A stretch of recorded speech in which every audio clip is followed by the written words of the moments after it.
Okay, 18b, graphing this crazy sine graph. Well, what do we always do first? We always factor the inside. So let's factor out the pi in front of that x. We'll be left with x minus 1 right there on the inside of this function. And does it bother you that we have that 3 out front? Is that kind of weird? Well, you could think of this as negative 2 sine of pi x minus 1 plus 3 at the end. That is absolutely equivalent. It's a positive 3, just moving it to the other side of the function.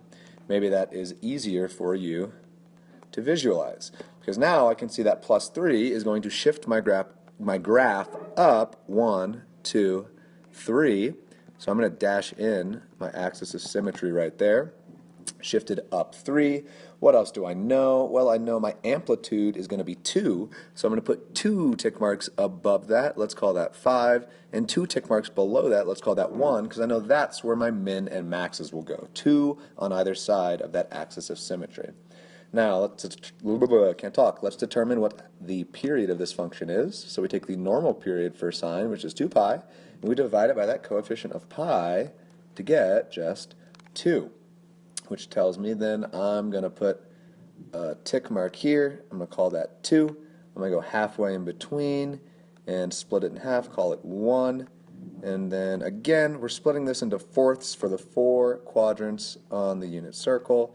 So I'm going to call that 1/2 and call that 3/2 right there.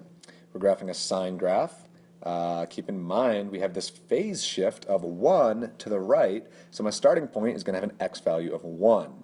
Where does sine start? Sine starts at 0. But we're shifting it up 3, so my first point needs to be right here on that axis of symmetry. Well, what does sine then do after it starts at 0? Well, everything starts positive, so it would normally go up to its maximum. But we have that negative in front of the 2, and so I need to go down to my minimum, which will happen right there at 1, 2 below the axis of symmetry.